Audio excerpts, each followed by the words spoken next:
Fala galera do Direito Civil, mais uma aula aqui maravilhosa dentro do site da Cultive. Para vocês não esquecerem, meu nome é Ana Silvia e hoje eu separei um tema para vocês dentro do direito de família que tem bastante incidência nos concursos e se tem incidência nas questões do concurso a gente tem que saber.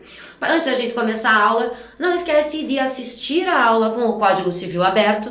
A gente sabe que a nossa codificação aí ela é extensa e ajuda a gente a interpretar a doutrina, assim como a gente, pela doutrina, consegue interpretar as normas.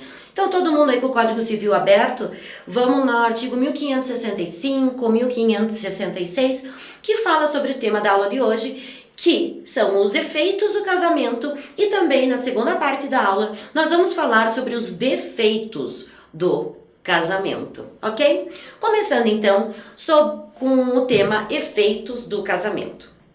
Os efeitos do casamento são divididos em três grandes grupos. O primeiro, social, o segundo, pessoal e o terceiro, patrimonial. Cada qual vão ter elementos ali dentro que vão fazer a eficácia do casamento, cada qual na sua esfera. Começando então com o efeito social. Os efeitos sociais, o próprio nome já diz, ele fala pra gente como a sociedade vai olhar pra gente agora que a gente contraiu um casamento. Primeiramente, o primeiro efeito social de extrema importância é a criação de uma nova família. Por mais que não exista filho, a gente sabe que a família, pela união de duas pessoas, já se torna família. Por aqueles conceitos bem abrangentes que hoje a gente tem e que são abraçados pela lei, pela formação da família, simplesmente pela vontade das pessoas. Não existe mais a necessidade de celebração, formalização. Tá aí como exemplo a união estável, a união homoafetiva, ok? Essa criação dessa família, então, ela começa pelo casamento e é tão importante esse efeito social porque a nossa Constituição, no artigo 226, já nos diz que a família é a base da sociedade, é aquela célula, é o núcleo de todos os fundamentos culturais, de todos os valores que estão inseridos dentro daquela sociedade. E ainda mais, é tão importante a formação da família e a família vista como essencial para a sociedade, como base para a sociedade, que são os primeiros contatos sociais que toda e qualquer pessoa tem é dentro da própria família. Ali começa a criação do indivíduo. Então por isso que a família é tão importante, chamado de núcleo do Estado aqui no nosso ordenamento jurídico. O segundo efeito é em relação à assunção do status de casado. Após o casamento, você é uma pessoa casada, as pessoas que estão em volta sabem que você tem um relacionamento com uma outra pessoa. Esse status de casado só se dá pelo casamento. Só que vejam só, mesmo os efeitos sociais não trazem para os cônjuges somente direitos, trazem também deveres. Um dos efeitos sociais que se mostra através de um dever é o comportamento aceitável e adequado para uma pessoa casada. Sei que hoje é bem complicado a gente falar em sociedade o que é um comportamento aceitável. A gente vive numa sociedade muito mais livre, muito mais tolerante, então comportamento aceitável pode ter aí uma abrangência imensa de conceitos que a gente poderia aqui colocar. Mas existe esse efeito social através de um dever dos cônjuges que é se comportar como casado. Então se comportar bonitinho, não fazer muita bagunça, não sair muito à noite, deve ser isso, né, mais ou menos. Cada um tem um comportamento aceitável dentro do seu próprio relacionamento. Não cabe à lei, tanto é que ela não diz o que é um comportamento aceitável ou adequado para as pessoas casadas. Terceiro efeito social que eu trouxe aqui para vocês, o último quadrinho do slide, que é a constituição de parentesco por afinidade. Tem uma frase que diz assim, né? Quando a gente casa, a gente não casa só com a pessoa, a gente casa com a família dela. É bem interessante que é exatamente esse efeito social que as pessoas estão falando. Eu não tenho uma união somente com aquela pessoa que eu escolhi para me casar, mas vem junto, né? Vem uma bagagem toda, vem a mãe, o pai, periquito, papagaio, vem cunhado. Todos esses parentes agora vão ser parentes por afinidade. Tanto é que a gente tem nomes aí, vamos dar nome aos bois, a gente tem o sogro, a gente tem a sogra, a gente tem cunhado e assim por diante. Então agrega-se a essa família que acabou de iniciar todos esses agregados em volta, formando uma grande e maior família. Esses efeitos sociais que a gente está falando desde o começo da aula em relação ao casamento. Mas é importante a gente dar uma discutida, conversar um pouquinho, se esses efeitos atingem também a modalidade de união estável e do concubinato. A união estável, completamente aceita no nosso ordenamento jurídico, está lá previsto no artigo 1723 do Código Civil, diz que é equiparado ao casamento, isso a gente já está acostumado a ver. Então, na união estável, os efeitos sociais vão incidir nessa união. Mesmo que seja união estável, não precisa ser somente pelo casamento que esses efeitos são vistos. Porém, a gente não vê efeito social quando estamos frente a um concubinato. Só para relembrar vocês o que é o concubinato. Concubinato é aquela situação onde a pessoa contrai um segundo casamento, não tendo se divorciado do casamento anterior daquela pessoa que foi casada anteriormente. Se isso acontece, sabemos que o adultério ele é previsto como crime, como conduta criminosa no Código Civil, no Código Penal, no artigo 235. Tá lá, bigamia, crime. E interessante também lembrar para vocês que a pena, a sanção criminal, é uma sanção criminal bem severa, de 2 a 6 anos de reclusão. Então, quem casar aí, por favor, antes de casar a segunda vez, faça o divórcio bem certinho para não ter um problema aí de bigamia no próximo relacionamento, combinado? Continuando, vamos agora falar sobre os efeitos pessoais. Os efeitos pessoais são aqueles que atingem de cada cônjuge individualmente. Esses efeitos pessoais, eles estão previstos no Código Civil, no artigo 1566, e esse artigo é visto como norma de direito público. Isso significa que as pessoas, o casal, não pode modificar esses direitos e obrigações recíprocas que estão presentes nesse artigo. Não existe possibilidade de dizer, não, tudo bem, a gente casa, mas o inciso primeiro que fala sobre fidelidade, no nosso caso, a gente vai afastar.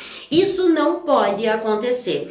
Todos os incisos previstos no 1566 do Código Civil vão incidir como efeito pessoal em todo e qualquer casamento. Vamos ver o que consta desses incisos?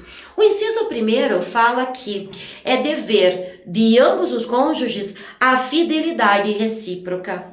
A doutrina diz que o inciso primeiro é o mais importante de todos. Mas sabe por que ele acaba sendo o mais importante de todos? Porque é o motivo que leva ao maior número de divórcios que a gente tem, é a falta de fidelidade entre os casais. Por uma parte aí do pessoal é bom, os advogados ficam bem felizes, porém é um motivo de dissolução de casamento e de famílias. Por isso que quando a gente casa, a gente tem que ver bem aonde que a gente está entrando, se é isso mesmo que a gente quer. Eu já vou voltar a falar mais um pouco sobre a fidelidade recíproca, só queria passar com vocês os outros incisos. No inciso segundo, diz que também é dever de ambos os cônjuges a vida em comum no domicílio conjugal. 100% das vezes, quase 199, vamos colocar aqui, o casal mora na mesma casa, porque os laços ali são formados, onde tem o desenvolvimento da sua prole, o convívio de família no mesmo local. O inciso terceiro fala sobre mútua assistência. Ao meu ver, eu acho que a mútua assistência é muito mais importante dentro do casamento, e também o último inciso, que é o quinto, do que a própria fidelidade. Mas essa é a minha humilde opinião. Inciso quarto, sustento, guarda e educação dos filhos. Quando tiver filhos, é dever de ambos, pai e mãe, sustentar e educar a sua prole. Por fim, no inciso quinto diz que respeito e consideração mútua também é dever de ambos os cônjuges. Se vocês perceberem, todos esses incisos que a gente passou até agora, eles falam muito sobre normas sociais até. Respeito mútuo não se vê só dentro do casamento, dentro da família. Ele deve ser exercido por todos e a gente espera ser tratado dessa forma por toda e qualquer pessoa. Mas dentro do casamento isso é tão mais sério que o legislador optou por colocar isso, deixar gravado na letra da lei que é dever, que é a obrigação de ambos os cônjuges. Vamos falar um pouquinho, como eu disse anteriormente, vamos voltar para o inciso primeiro e falar sobre a fidelidade recíproca. A fidelidade recíproca prevista, como a gente disse aqui, é uma exigência tanto moral que a sociedade acaba impondo para a gente, quanto legislativa. Será que, quando houver uma infidelidade por um dos cônjuges, existe a possibilidade de a gente pedir uma indenização por danos causados por esse cônjuge adúltero? Vamos ler comigo o artigo 1572, que fala que qualquer um dos cônjuges pode propor a ação de separação judicial quando o outro cônjuge quando ele ferir um dos deveres do casamento. A gente acabou de ler no 1566, que a fidelidade recíproca é um dever, é uma obrigação prevista para ambos os cônjuges. Se pegarmos agora o 1572, diz que o cônjuge pode entrar com ação judicial de separação judicial contra o outro quando este ferir. Se você comete adultério, se você trai a pessoa com quem você casou, você está quebrando um dever, você está quebrando uma obrigação prevista na lei, lá no inciso 1º. Então, se eu posso entrar com ação de separação judicial por quebra de dever, eu posso entrar com uma ação de separação judicial por adultério. Se a gente combinar o artigo 350 do Código de Processo Civil agora, ali o 350 do CPC fala pra gente que eu posso fazer pedidos cumulativos numa mesma ação quando os pedidos se referirem ao mesmo tema. Então eu posso, de repente, fazer uma ação de separação judicial juntamente com indenização por danos morais? Posso. Existe essa possibilidade. Quando a conduta do cônjuge adúltero ferir estiver ali batendo de frente no artigo 186, 927 do Código Civil, que traz pra gente a possibilidade de indenização por danos, sejam materiais ou sejam morais, se ele ferir, ele conseguir fazer a subsunção da sua conduta à norma, à lei prevista, com certeza existe a possibilidade do cônjuge que não cometeu o adultério ser indenizado por aquele que o cometeu, ok? Então existe essa possibilidade. Pergunta interessante também até quando existem esses deveres, essas obrigações recíprocas, falando especialmente em relação à obrigação de fidelidade. Parece uma pergunta fácil. Acabou o casamento, acabou o dever de fidelidade. Mas hoje a gente sabe, com essa nossa nova cultura, o direito de família, ele acaba sendo bastante mutável. Eu sei que eu posso formar famílias de formas diferentes, não só mais através do casamento. Eu posso manter a família de formas diferentes, manutenção da família, mas também eu posso extinguir a família de diversas formas.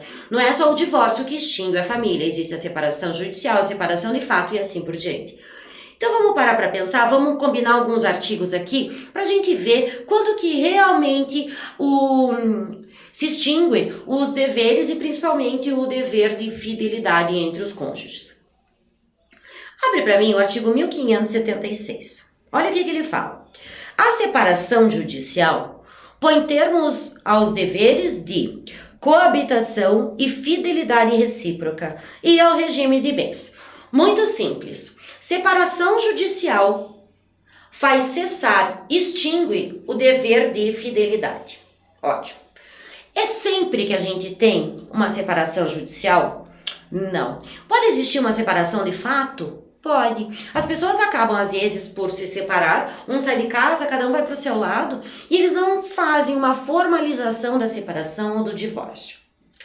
Minha pergunta é, não formalizou a separação, vai ter que ser fiel o resto da vida? Pelo artigo 1576 vai, porque o 1576 diz que o dever de fidelidade e de coabitação só é afastado para os cônjuges quando tiver feito a separação judicial. Vamos combinar um outro artigo para agora ficar mais interessante aqui a nossa discussão? Abre lá no artigo 1723, velho conhecido nosso, que fala sobre a união estável. Ele fala o seguinte, pula o caput e vai para o parágrafo 1º. A união estável não se constitui se ocorrerem os impedimentos do artigo 1521. Ok, mas agora o legislador trouxe uma exceção, não se aplicando à incidência do inciso 6º. No caso da pessoa casada, se achar separada de fato ou judicialmente. Para pensar. Temos então, de um lado, o artigo 1576, que fala que o dever de fidelidade e coabitação só é extinto através da separação judicial. Um pouquinho mais para frente no Código Civil, parágrafo 1º do 1723, fala pra gente que existe a possibilidade da pessoa contrair união estável estando separada de fato. É isso que o parágrafo 1º do 1723 está falando. Então, na verdade, a gente tem duas correntes. Os que se apegam, os que baseiam a sua fundamentação dizendo que o dever de coabitação e fidelidade só se extingue com a separação judicial, eles fundamentam a sua teoria no artigo 1576. Por outro lado, aqueles que acreditam que a separação de fato já afasta o dever de fidelidade e de coabitação, baseiam e fundamentam os seus pensamentos no parágrafo único do 1723. Vou dar minha opinião, ninguém perguntou, mas eu vou falar. Olha só, eu não vejo muita lógica você ter uma separação de fato e ainda ter os deveres e obrigações que foram contraídos lá no casamento, se vocês fazem 2, 3 anos que você acaba nem vendo o seu antigo companheiro.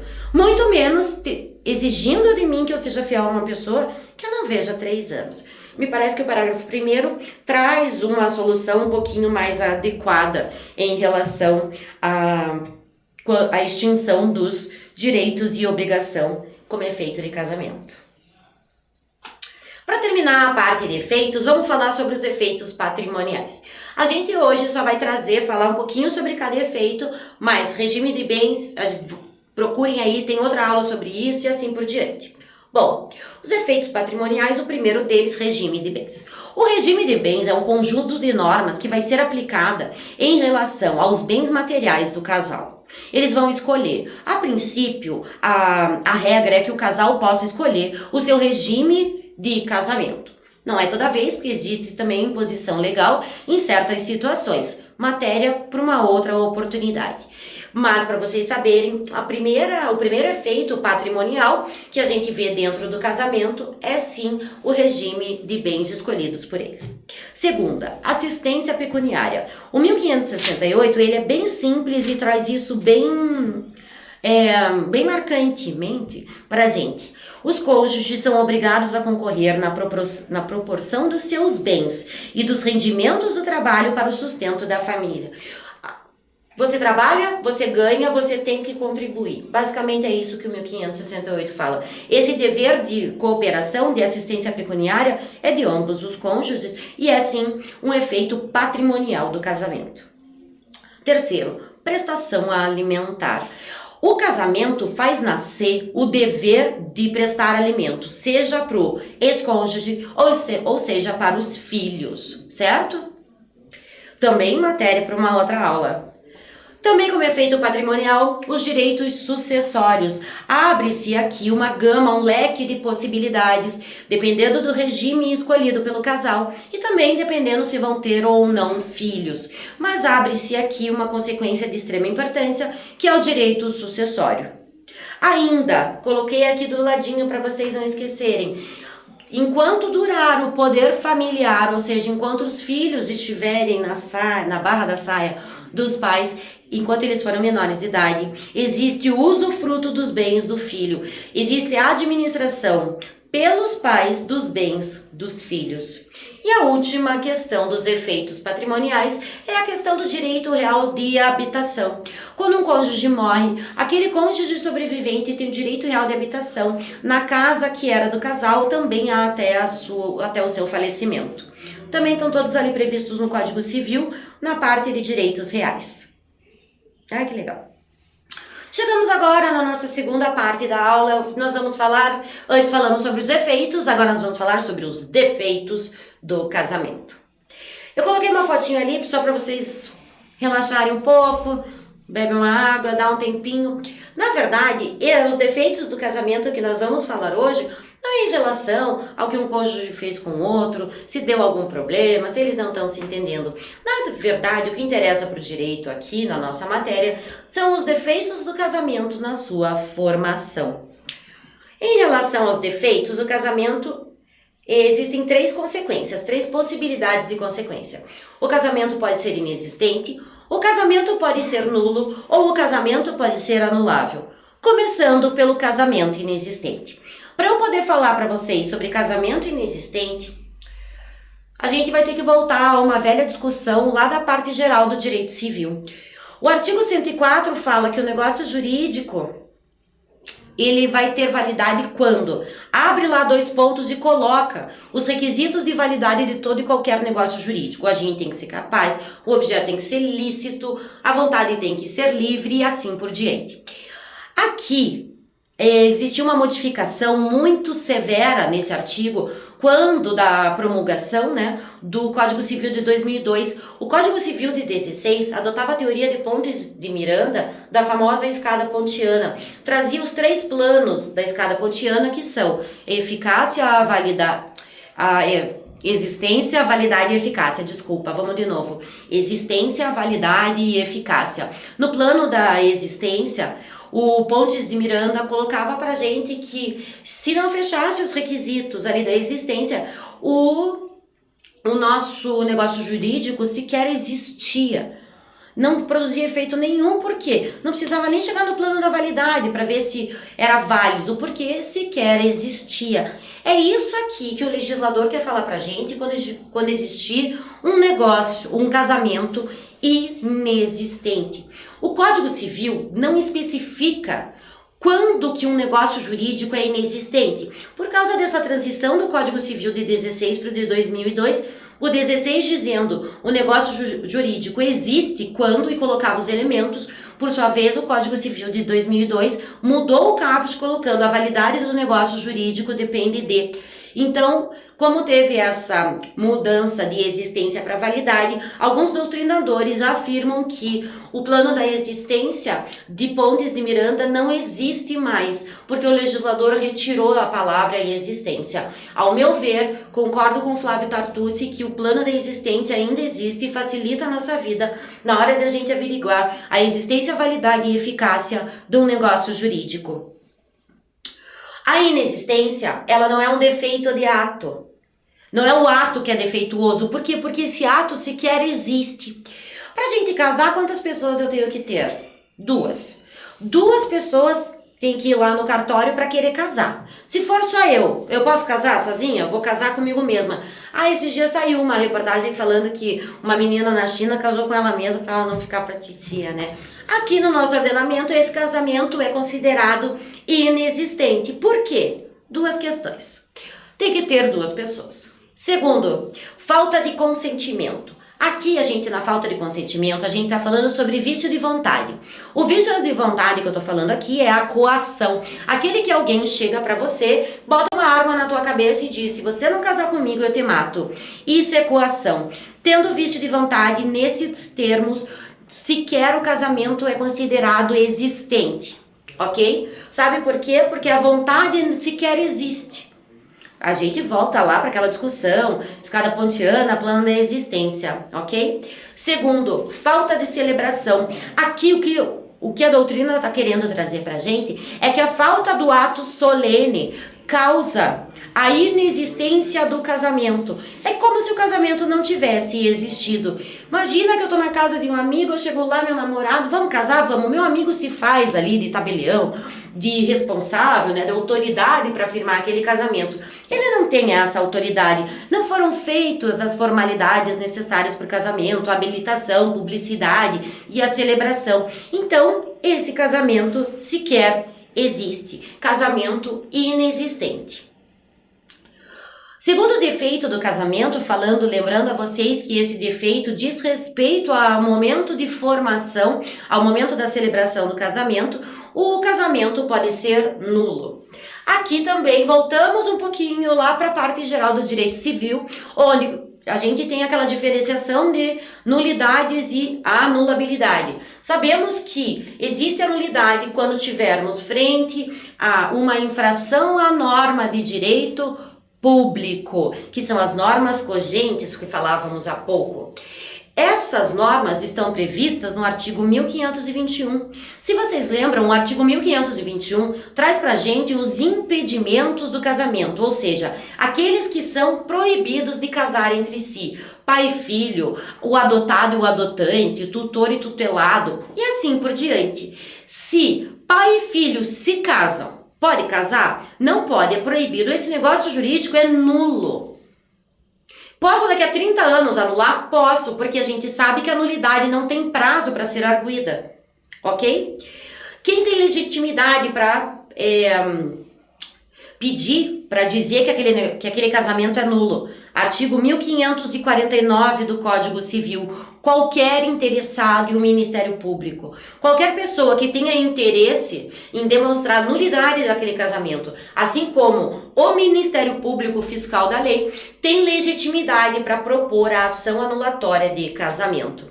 Importante colocar aqui para vocês não esquecerem que quando estivermos frente a um ato nulo de pleno direito, quando estivermos frente à norma de ordem pública, norma congente, temos aqui uma sentença com efeito ex tunc. O que é uma sentença com efeito ex tunc?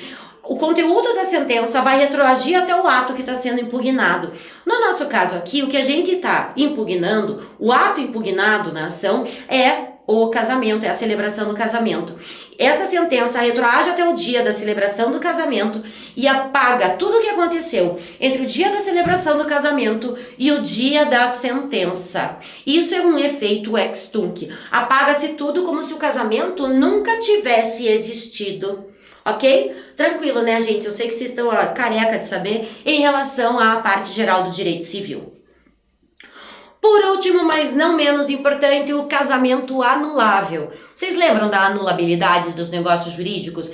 É aquele que ele pode ser convalescido, Jesus. Ele pode ser convalescido. O que isso significa? Existe uma nulidade, mas é uma nulidade que não é tão séria assim e a gente consegue arrumar. A gente vai dar um jeitinho para esse casamento que é anulável se tornar perfeito, ter a sua eficácia plena. As hipóteses estão previstas no 1550 com 6 incisos. Vamos dar uma olhadinha? É anulável o casamento de quem não completou a idade mínima para casar. Não está dizendo que entre 16 e 18 não pode casar, gente. Está dizendo que tem que completar a idade mínima. 15 pode casar? Não. 16 aos 18 pode casar? Pode, com autorização dos pais. E a partir dos 18 vocês estão liberados para casar. Inciso 2º, do menor em estado núbil, quando não autorizado por seu representante. Ou seja, entre os 16 e os 18, a pessoa vai lá, quer casar, mas o seu representante não autorizou. Anulável. Inciso 3º, por vício de vontade, nos termos do artigo 1556 ao 1558. Inciso 4º, do incapaz de consentir ou manifestar de modo inequívoco o seu consentimento. A gente também está frente aqui a um vício de vontade. 5º, realizado pelo mandatário sem que ele ou outro contratante soubesse da revogação do mandato. É aquela possibilidade do casamento através de mandato, através de procuração. Imagine que você dá a procuração para alguém ter que casar. Só que você revoga essa procuração e essa outra pessoa não sabia. É um caso de anulabilidade de casamento. E por fim, por incompetência da autoridade celebrante. Também aqui tem a possibilidade de anular esse casamento. A ação de anulabilidade do casamento é uma ação ordinária que está prevista no artigo 1549 e também pode ser quem são os legitimados para propor essa ação? Qualquer interessado e o Ministério Público, ou seja, qualquer pessoa. Qual que é o prazo? Essa é a parte mais importante em relação à anulabilidade do casamento. O artigo 1560, ele traz pra gente prazos distintos de acordo com qual inciso do 1550, ou seja, das hipóteses de anulabilidade do casamento, você está disposto a anular. Então lá, ele coloca, tem 4 incisos. 180 dias no caso do inciso 4º, ou seja, no caso do incapaz de consentir o casamento de modo inequívoco. Inciso 2º, 2 anos, se incompetente a autoridade celebrante. Inciso 3º, 3 anos, no caso do inciso 1 ao 4º do artigo 1557. E por fim, 4 anos se houver coação. Muito bem, gente. Por fim, para agora, para a gente finalizar a aula, realmente, a gente vai falar sobre o casamento putativo. Todas as vezes que vocês ouvirem essa palavrinha putativo, eu quero que venha na cabeça de vocês o seguinte: parece, mas não é. A pessoa casa com outra pessoa achando que era uma coisa, mas na verdade é outra coisa. Tem um exemplo sensacional, se eu não me engano, que é do Venosa, que é bem assim, o cara conhece uma pessoa lá numa rede social, uma loira bonita, alta, quer casar com essa menina. Chama pra tomar um chopp, ela não bebe, ela não deixa nem tocar na mão dela, porque ela é uma pessoa extremamente religiosa. Só que daí, o cara tá completamente apaixonado por ela. E daí sabe o que ele faz? Ele fala, eu não me interessa, eu vou casar com você de qualquer jeito. E ela é uma pessoa muito religiosa, nunca trocaram beijos, carícias. E ele, apaixonado, casa da mesma forma. Daí, fazia aquela festança.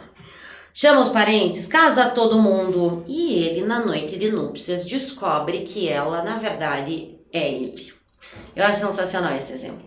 Ele se apaixonou pela pessoa, mas na verdade não era uma mulher e ele não é homossexual.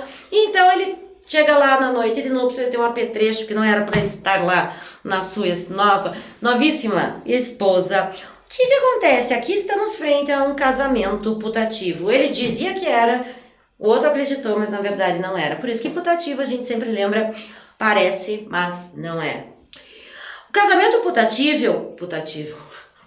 putativo, ele tá ali no 1561. Bem interessante a letra desse artigo. Lê comigo. Embora anulável ou mesmo nulo, se contraído de boa-fé por ambos os cônjuges, os dois estavam de boa-fé, o casamento em relação a estes, ambos os cônjuges, também como seus filhos, produz todos os efeitos até o dia da sentença anulatória. Se, no nosso exemplo, ela e ele casaram de boa-fé, não me parece muito boa-fé, mas vamos dizer que era boa-fé com o pedido de anulabilidade ou nulidade do casamento, o casamento vai produzir os seus efeitos até a sentença, ou seja, essa sentença não vai ser ex tunc, ela vai ser ex nunc, porque ela não vai retroagir até o ato, até a celebração do casamento. Agora, dá uma olhada no parágrafo 1º. Fala que se um dos cônjuges estava de boa fé ao celebrar o casamento, os seus efeitos civis, só ele e aos filhos aproveitam. No nosso caso, me parece que ele se adequa mais ao parágrafo 1º. O cara estava de boa fé, apaixonadíssimo. Agora, ela não estava assim de tão boa fé, tanto é que não contou que ela tinha essa situação diferente aí na hora de casar com ele. Se só ele estava de boa fé, os efeitos do casamento vão ser só para ele e não para o outro cônjuge que agiu de má fé. Daí vocês perguntam, qual é a diferença, prof? Por que o efeito do casamento vai ser só para um dos cônjuges? Vou te contar. Se você casa em regime de comunhão universal de bens, tudo aquilo que as pessoas tinham antes de contrair o casamento e também os bens construídos, o patrimônio construído na constância do casamento vão ser, eles se comunicam, são comunicáveis, ou seja, 50% para cada lado. Se só para o cônjuge de boa fé que os efeitos do casamento ocorre entre a celebração e a sentença, só para esse que agiu de boa fé é que vai ter a possibilidade de receber 50% da outra parte. Imagina no nosso caso aqui, concreto, que aquela que casou não era aquela, era aquele. Então, o homem que estava agindo de boa fé tem direito a 50% dos bens dela, mas ela não tem 50% por direito dos bens dele, mesmo casado em regime de comunhão universal, uma vez que ela estava agindo de má fé e ele não. Entenderam? Casamento putativo?